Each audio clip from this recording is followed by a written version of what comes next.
Assalamualaikum warahmatullahi wabarakatuh. Selamat datang dan selamat bergabung kembali di podcast STI Surakarta bersama saya Khorifa Arum di mata kuliah Komunikasi Bisnis. Nah, minggu ini kita sudah masuk di pertemuan ke-13. Nah, di pertemuan 13 ini kita akan membahas mengenai komunikasi melalui teknologi informasi. Nah, tapi ini saya akan bagi menjadi dua bagian. Di bagian pertama akan kita bahas minggu ini dan bagian kedua akan kita bahas di minggu depan. Nah, langsung aja capaian pembelajaran di minggu yang ke-13 ini adalah mahasiswa diharapkan agar mampu untuk menjelaskan mengenai komputer personal dan komunikasi bisnis, mampu menjelaskan mengenai teknologi penyimpanan data elektronik dalam komunikasi bisnis, dan mampu menjelaskan mengenai konsep dasar internet. Langsung aja kita masuk di pembahasan pertama mengenai komputer personal dan komunikasi bisnis.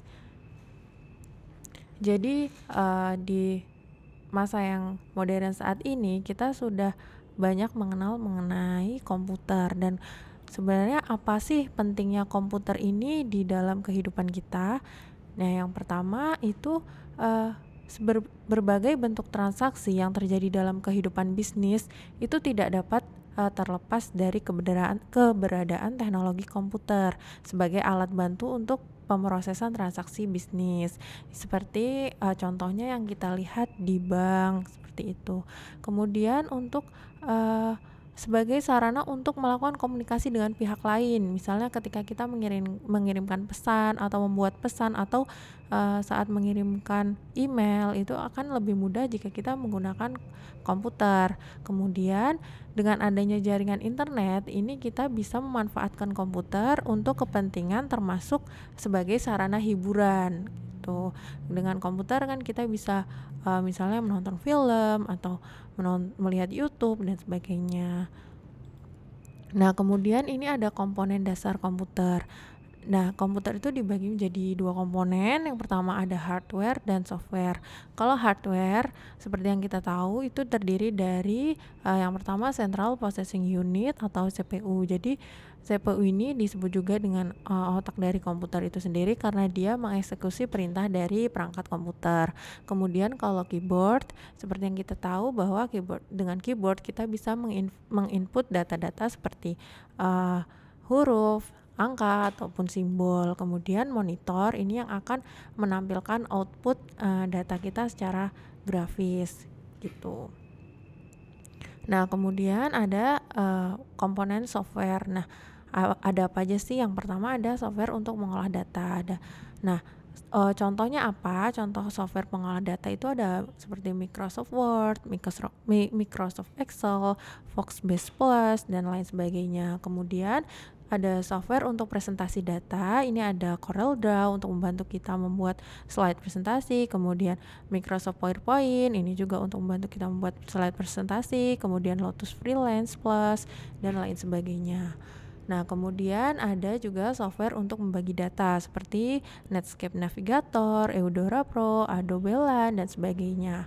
Nah, kemudian ada software untuk utility. Ini ada software antivirus, ada Theme Desktop Collection, dan juga screensaver. Nah, ada juga software untuk bidang khusus seperti Simply Accounting, ini untuk bidang keuangan, kemudian SPSS untuk bidang statistik, dan Metastock. Nah, selanjutnya kita akan membahas mengenai teknologi penyimpanan data dalam komunikasi bisnis. Jadi, media penyimpanan data elektronik itu ada beberapa macam. Nah, ada yang seperti CD-ROM, DVD-ROM, HD-DVD, Blu-ray disc, atau yang sering kita gunakan yaitu flash disk dan juga hard disk eksternal. Dan dengan adanya internet, sekarang ini juga sudah banyak yang menggunakan media penyimpanan elektronik dengan internet yang disebut dengan cloud storage. Nah, seperti contohnya itu Dropbox atau Google Drive, itu contoh dari cloud storage.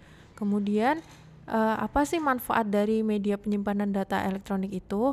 Nah, di dunia pendidikan itu media penyimpanan data elektronik berguna untuk mengakses berbagai jurnal, referensi, dan kasus-kasus berbagai perusahaan sebagai media pembelajaran. Jadi untuk kasus-kasusnya dimasukkan ke dalam media penyimpanan data, dan sewaktu-waktu dibutuhkan untuk media pembelajaran itu bisa langsung digunakan.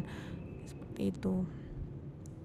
Dan kemudian kalau di dunia bisnis, media penyimpanan data elektronik ini juga berguna sebagai sarana untuk mempromosikan produk-produk baru atau melatih para karyawan agar dapat menguasai pekerjaan mereka dan akses database. Nah, kalau untuk melatih para pegawai ini contohnya seperti misalnya instruksi-instruksi dari trainer itu bisa dimasukkan ke dalam media elektronik, sehingga ketika dibutuhkan atau ketika para pegawai ingin belajar kembali itu bisa langsung dibuka sehingga bisa lebih efektif gitu. Nah, kemudian kita masuk ke konsep dasar internet. Jadi internet itu apa sih? Nah, menurut Internet Society, internet didefinisikan sebagai kemampuan menyampaikan informasi global yang cepat, mekanisme penyebaran informasi, dan media kolaborasi, serta interaksi antara individu dan komputer mereka tanpa melihat lokasi secara geografis. Nah, kemudian di dalam internet itu ada beberapa fasilitas seperti email, mailing list, kemudian newsgroup, web, dan sebagainya. Nah, kemudian ada search engine. Nah, jadi search engine ini atau mesin pencari ini yang akan membantu kita bila ingin mencari berbagai informasi yang dibutuhkan, baik yang berhubungan dengan masalah bisnis ataupun non bisnis. Seperti contohnya apa? Seperti Google, Yahoo, AltaVista, Lycos, dan lain sebagainya itu contoh dari search engine. Jadi dengan Google kita kan bisa mencari berbagai macam informasi yang kita butuhkan seperti itu. Nah, kemudian ada Voice over Internet Protocol. Jadi ini adalah teknologi yang memungkinkan percakapan suara jarak jauh melalui media internet. Contohnya apa? Contohnya Skype atau WhatsApp, kemudian Viber, kemudian contoh lainnya seperti Zoom, kemudian Google Meet, itu yang sekarang banyak digunakan. Itu contoh dari Voice over Internet Protocol. Nah, kemudian apa sih internet itu juga kan banyak manfaat yang kita dapatkan, tapi ada juga kekhawatiran yang timbul atas kehadiran internet. Jadi kalau manfaat internet bagi pelaku bisnis itu apa aja sih? Yang pertama, sebagai media promosi dengan biaya yang relatif murah dan jangkauannya yang luas. Kemudian sebagai media transaksi online, e-commerce. Kemudian memberikan peluang tumbuhnya bisnis baru. Kemudian memberikan kemudahan bagi pengirim informasi ke berbagai pihak secara cepat. Kemudian manfaat lainnya memberikan kemampuan untuk konferensi jarak jauh antara perusahaan induk dan anak perusahaan yang berada di berbagai belahan dunia. Jadi komunikasi itu bisa dilakukan secara lebih mudah. Nah, kekhawatirannya apa atas kehadiran internet ini? Jadi dengan adanya internet ini banyak menyebarkan paham, ideologi atau pandangan yang tidak sesuai dengan paham atau ideologi yang dianut negara lain. Jadi ideologi itu kan bisa berbeda-beda, dan ini kekhawatirannya akan ada berbagai paham yang tidak sesuai seperti itu. Kemudian pengguna di bawah umur ini dapat dengan mudah mengakses alamat website yang tidak layak diakses oleh mereka. Kemudian pengguna yang iseng atau hacker dapat mengacak-acak website orang atau lembaga lain. Dan kemudian pengguna yang mendownload informasi dari internet bahkan bukan tidak mungkin akan mendapatkan virus yang berakibat fatal. Kemudian munculnya website yang berkaitan dengan tindakan-tindakan fatal.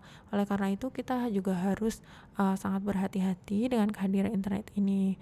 Misalnya sekarang ini kan juga banyak seperti link-link situs yang dibagikan di grup-grup atau di media sosial. Kita jangan langsung mengklik atau mengaksesnya. Kita harus benar-benar tahu informasi tersebut didapat dari siapa dan link tersebut itu maksudnya apa, seperti itu. Jangan langsung klik.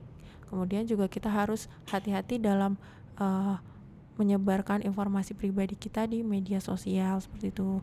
Kita harus bijak menggunakan media sosial dan menggunakan internet, seperti itu. Nah, itu aja untuk materi kita di minggu yang ke-13 ini. Apabila ada yang ingin ditanyakan, nanti boleh langsung ditanyakan. Terima kasih. Wassalamualaikum warahmatullahi wabarakatuh.